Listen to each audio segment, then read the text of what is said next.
Código Civil de Guatemala. Párrafo 3. Saneamiento por vicios ocultos.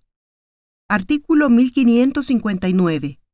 El enajenante está obligado al saneamiento por los vicios o defectos ocultos de la cosa enajenada que la haga impropia o inútil para uso a que se le destina, o que disminuya este uso de tal modo que de haberlos conocido el adquiriente no hubiere aceptado la cosa o el precio convenido.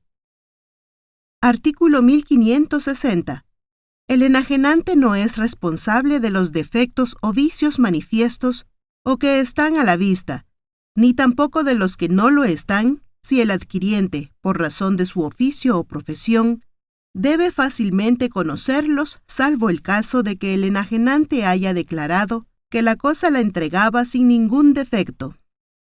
Artículo 1561. Por los vicios ocultos de la cosa, tiene el adquiriente derecho de ejercitar, a su elección, la acción redivitoria para que se rescinda el contrato o la acción estimatoria para que se le devuelva del precio lo que la cosa vale menos. Artículo 1562. Si se probare que el enajenante conocía los defectos de la cosa, está obligado a indemnizar daños y perjuicios, además de restituir el precio. Si los ignoraba, no está obligado sino a la restitución del precio y al pago de los gastos del contrato si se hubieren causado. Artículo 1563. El enajenante sufre la pérdida de la cosa, enajenándose dos o más cosas, con la cosa si perece por los vicios ocultos que tenía, pero si prueba que la destrucción pudo evitarse y no se evitó por culpa del adquiriente, éste solo tendrá derecho a la reducción del precio. Artículo 1564. En las ventas judiciales no habrá lugar a la responsabilidad por daños y perjuicios, pero sí a todo lo demás dispuesto en los artículos anteriores. Artículo 1565.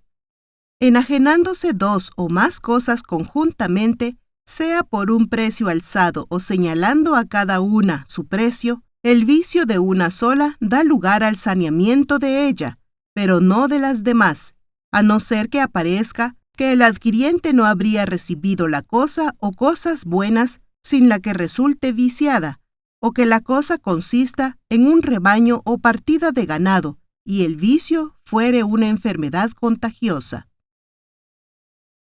Artículo 1566.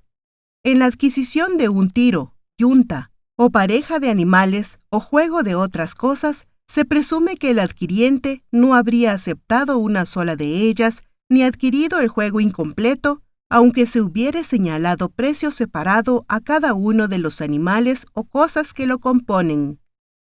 Artículo 1567.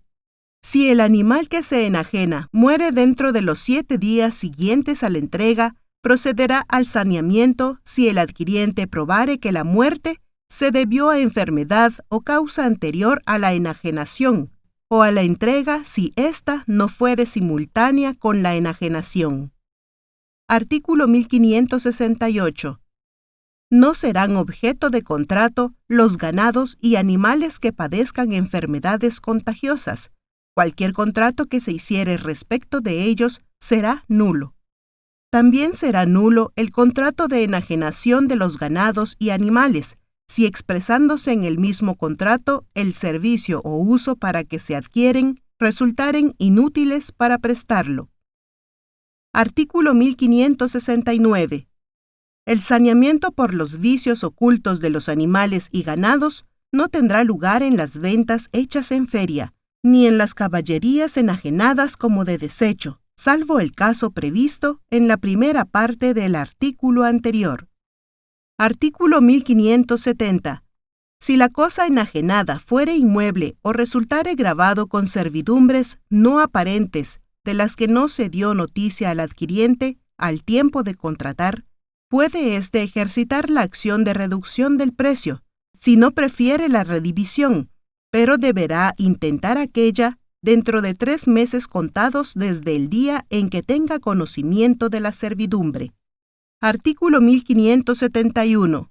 Si el enajenante ha garantizado el buen funcionamiento de la cosa por un tiempo determinado y resultare, durante su transcurso, defecto en el funcionamiento, debe el adquiriente hacerlo saber a aquel dentro de los 15 días siguientes al descubrimiento del defecto, y si el enajenante no procede a su inmediata reparación, podrá exigir el saneamiento.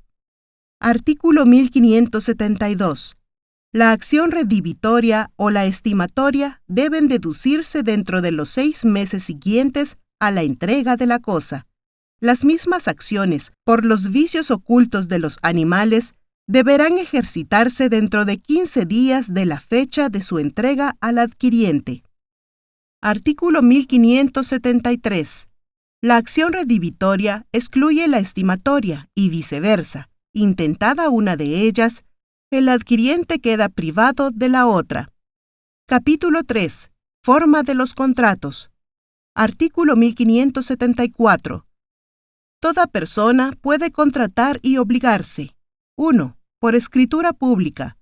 2. Por documento privado o por acta levantada ante el alcalde del lugar. 3. Por correspondencia. Y 4. Verbalmente. Artículo 1575. El contrato cuyo valor exceda de 300 quetzales debe constar por escrito. Si el contrato fuere mercantil, puede hacerse verbalmente si no pasa de 1000 quetzales.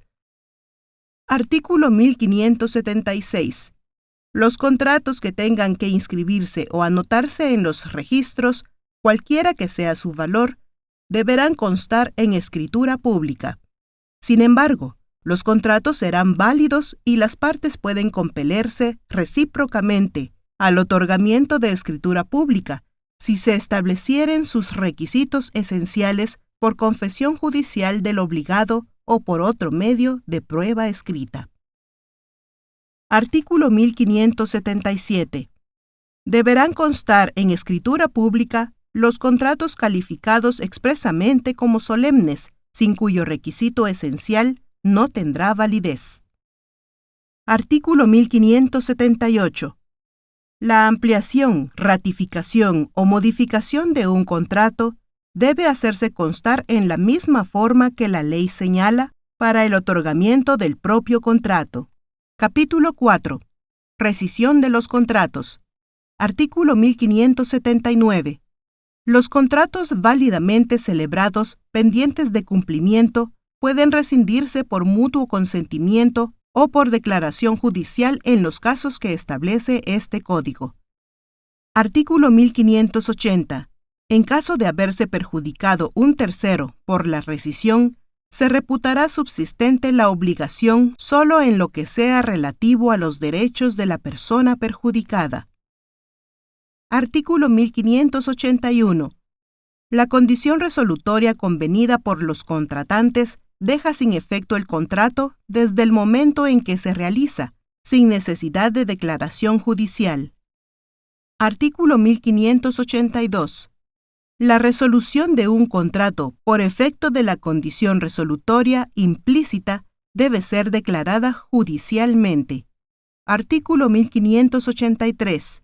Verificada o declarada la rescisión o resolución de un contrato, vuelven las cosas al estado en que se hallaban antes de celebrarse. En consecuencia, las partes deberán restituirse lo que respectivamente hubieren recibido.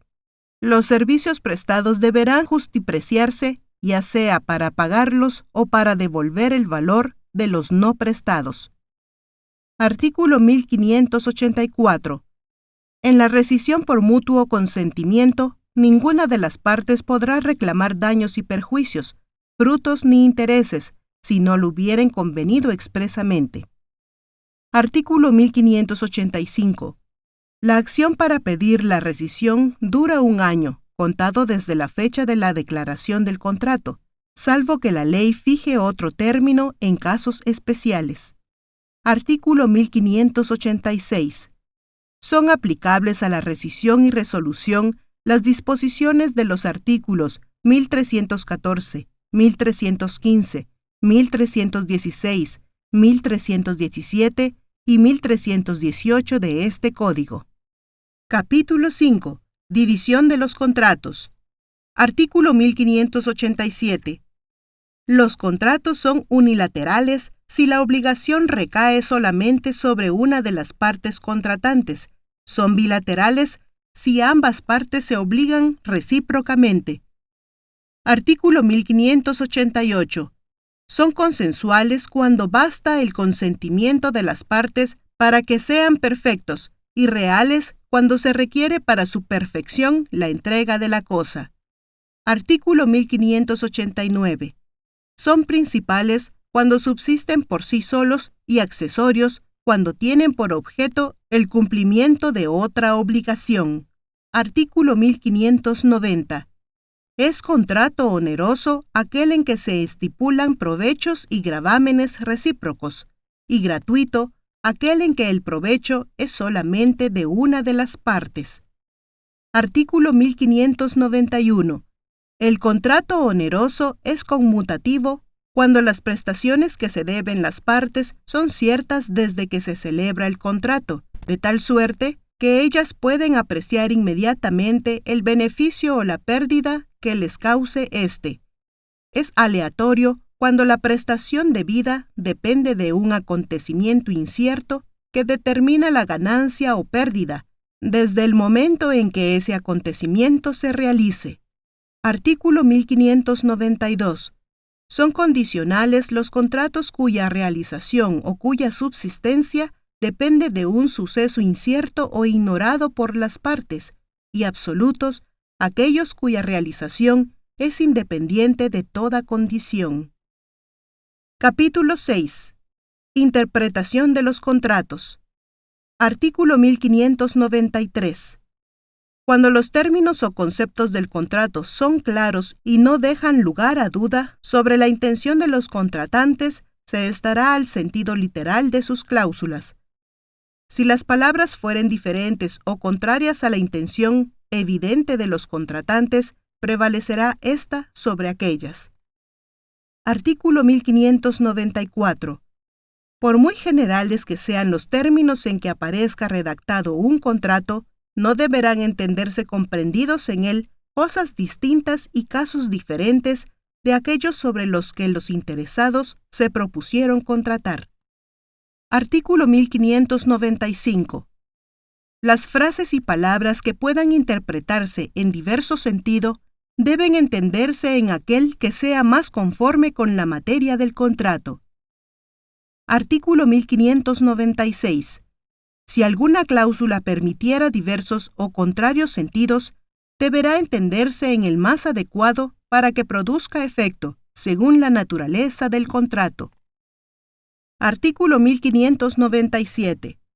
Cuando dos o más cláusulas se contradigan entre sí, de tal manera que sea imposible su coexistencia, prevalecerá la cláusula o las cláusulas que sean más conformes con la naturaleza del contrato y con la intención de las partes. Artículo 1598. Las cláusulas de los contratos se interpretarán las unas por las otras, atribuyendo a las dudosas el sentido que resulte del conjunto de todas. Artículo 1599. Las cláusulas ambiguas se interpretarán con arreglo a lo que el uso y la costumbre determinan en el lugar en que el contrato se haya otorgado. Artículo 1600. Las cláusulas oscuras, ambiguas o contradictorias de un contrato, inciertas en modelos o formularios preparados de antemano por uno de los contratantes, se interpretarán en favor del otro contratante. Artículo 1601. Cuando en un contrato se ha expresado un caso para explicar la obligación, no se entenderá que se quiso restringir toda la obligación a este caso solamente, excluyendo los otros a que naturalmente se extienda. Artículo 1602. Si la duda no puede resolverse por los medios indicados, debe decidirse en favor del obligado. Artículo 1603. Tratándose de una obligación, debe estarse, en caso de duda, más por la negativa que por la afirmativa, y viceversa, si se trata de una liberación. Artículo 1604. Cuando por los términos en que está concebido el contrato no pueda conocerse la intención o voluntad de los contratantes sobre el objeto principal, la obligación carece de valor.